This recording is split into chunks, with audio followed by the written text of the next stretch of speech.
El Señor esté con vosotros. Lectura del Santo Evangelio según San Juan. Al anochecer de aquel día, el primero de la semana, estaban los discípulos en una casa con las puertas cerradas por miedo a los judíos. Y en esto entró Jesús, se puso en medio y les dijo: paz a vosotros. Y diciendo esto, les enseñó las manos y el costado. Y los discípulos se llenaron de alegría al ver al Señor. Jesús repitió: paz a vosotros. Como el Padre me ha enviado, así también os envío yo. Y dicho esto, sopló sobre ellos y les dijo: recibid el Espíritu Santo. A quienes les perdonéis los pecados, les quedan perdonados. A quienes se los retengáis, les quedan retenidos. Palabra del Señor.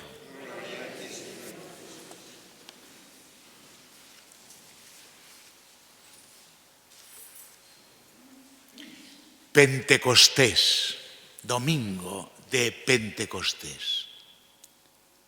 Conviene recordar el significado de esta palabra, que muchas veces a lo mejor la pronunciamos y no sabemos propiamente lo que significa. El 50º día después de Pascua de Resurrección. El día 50, es lo que dura la Pascua.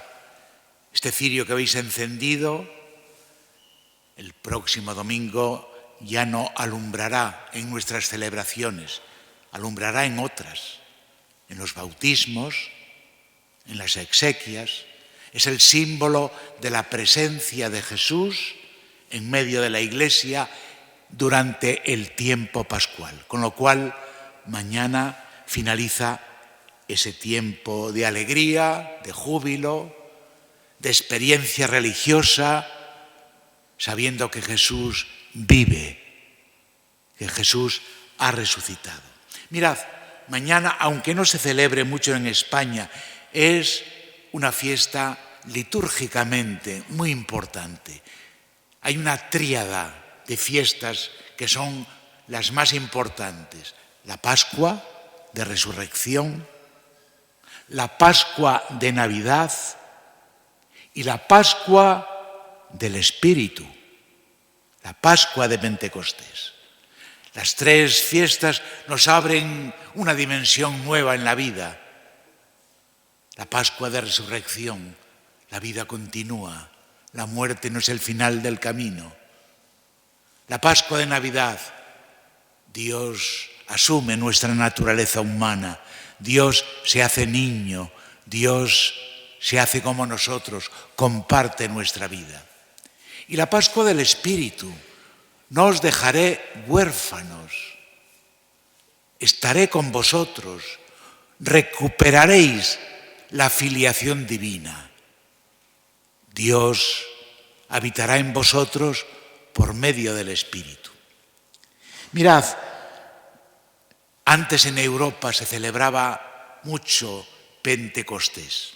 Yo que he estado en Francia, en Bélgica, la Pascua de Pentecostés es importante, de tal manera que el lunes de Pentecostés era fiesta también. Durante mucho tiempo el calendario litúrgico marcó un poco el ritmo de vida de Europa y todavía quedan retazos. Por eso la Navidad, la Pascua, Pentecostés, la Virgen de agosto, la Asunción de la Virgen, el Adviento, la Cuaresma, de tal manera que la vida cristiana era un poco la que daba sabor, la que rompía la monotonía de la vida, la que nos hacía mirar a la vida de otra manera. Hoy esto se ha perdido un poco.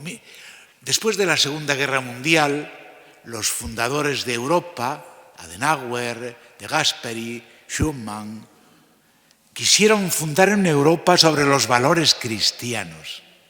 Y así tuvo Europa un auge que desde la Unión Económica pasó a ser la Comunidad Europea. No solamente unión, iba a decir, en algunos aspectos, sino formar una verdadera comunidad.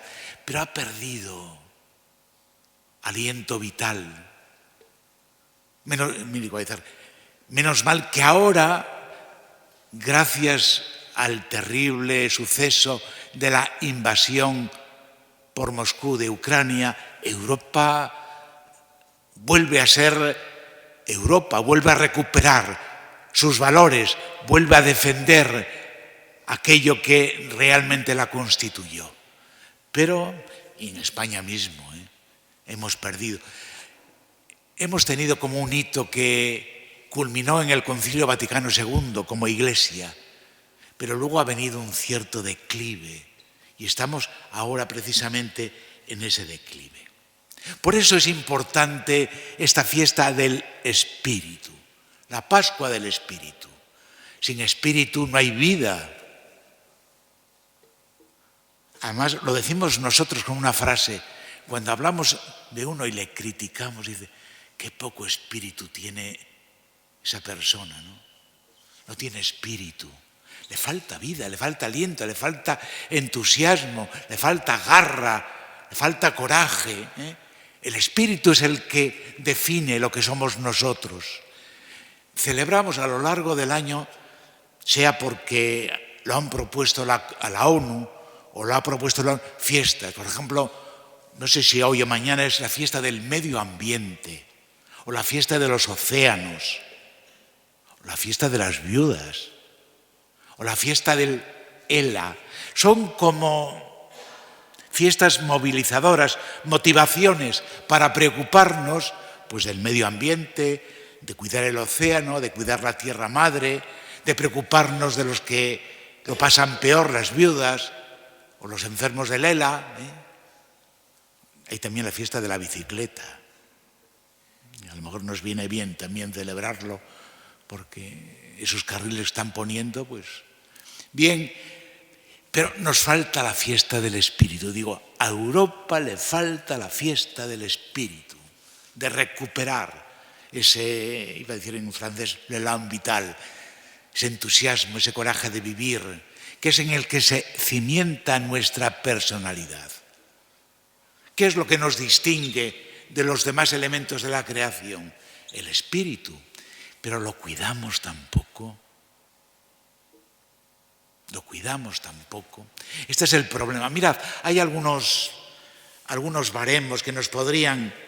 Hemos alargado la vida mucho, La vida pasa de los 80 años, la edad media, tanto de hombres como... Pero la llenamos de contenido. ¿En qué empleamos la vida? ¿Cuántas horas de televisión veis? ¿Cuántas horas de chat, que ahora se llama así, de chat, empleamos? ¿En qué fundamentos invertimos nuestra vida? Ese es el problema. Hay algo importante, porque incluso aquellas, iba a decir, instituciones más fundamentales que dependen, el matrimonio está en baja. No digamos las instituciones, el parlamentarismo. Hay un día también dedicado al parlamentarismo. Pues estamos en tiempos autocráticos. El que coge el poder, para él todo. Es el que manda, es el que dice, es el que impone hasta los gustos de las personas. Por eso estamos como una especie de anemia espiritual. Hay poca reacción. Yo digo siempre que el espíritu para la vida y el evangelio para la vida, es decir, los valores del evangelio dan sabor, dan cimiento, dan salsa a la vida. Nos hace vivir la vida con perspectiva, con orientación. Por eso, hoy, mirad, y el espíritu vale para algo eso. Oiga, eso que dice usted, ¿en qué se nota? ¿Vale para algo? porque estamos ahora lo que vale. Por eso la tercera edad, como no vale, pues no nos preocupamos de ella, ¿no? Solamente vale la juventud ahora, perspectiva. No, vale para algo el espíritu. Mirad, hay dos momentos en la Biblia donde se habla de exhaló el espíritu sobre nosotros. Uno es en el Génesis, en la creación. Allí empezó todo. El misterio de la vida. ¿Hay algo que explique mejor lo que es la vida, el misterio de la vida, que ese exhalar Dios, su espíritu, sobre aquellos primeros creados, aquellos primeros seres creados? Toda la evolución, estamos ahora en la evolución. ¿Por qué está movida? ¿Por qué va a más? A no ser que los tropeemos. Porque al fin y al cabo, en la ley de la complejidad logró precisamente la vida humana. Exhaló el Espíritu de Dios, dio vida. Pero hay otro momento, mira, el que acabamos de escuchar en la primera lectura de los Hechos de los Apóstoles. Cuenta lo que pasó. Estaban reunidos y estaban escondidos, llenos de miedo, y de repente se presenta Jesús y exhaló su espíritu sobre ellos y les dijo: recibid el Espíritu Santo. Y ahí empezó una gran revolución. Allí no hubo milagros especiales. Jesús no les libró de las persecuciones que iban a sufrir. Jesús no les eliminó los enemigos, les transformó a ellos. Y con aquel pequeño grupo que no eran ni inventores, ni profesores, ni catedráticos, ni políticos, eran unos pobres pescadores, empezó la gran revolución que ha habido en la historia, ¿o no? El cristianismo. Allí empezó la difusión del Evangelio. Allí empezó a manifestarse una forma de vivir que estarán unos más de acuerdo y otros menos de acuerdo, pero que ha sido durante muchos siglos, llevamos 20 siglos, 21 siglos, estamos en el siglo XXI, donde el cristianismo, aquella revolución, los cambió el espíritu. Luego el espíritu vale para algo, Y por eso nosotros debiéramos de pedir hoy que viniera el Espíritu, que Jesús, abrirle el corazón al Espíritu del Señor. ¿Qué más quiere el Señor? Que tengamos espíritu y que el espíritu pues abra perspectivas a nuestra vida, sea el fundamento de nuestra esperanza, nos dé entusiasmo de vivir, nos abra también a la vida eterna, a poner ese calificativo, que la vida no es un episodio pasajero, no, es un misterio que se abre a una ventana inédita que para nosotros es toda una esperanza y que nos daría aliento precisamente saber que Jesús resucitó. Y el Espíritu es el que transmite ese espíritu de resurrección, hace vivo en nosotros a Jesús. Con el Espíritu Jesús no es de aquel tiempo, no es un personaje histórico, es un personaje actual que está en ti, que convive contigo, que le recibes en la Eucaristía. Con Jesús recuperamos la filiación divina.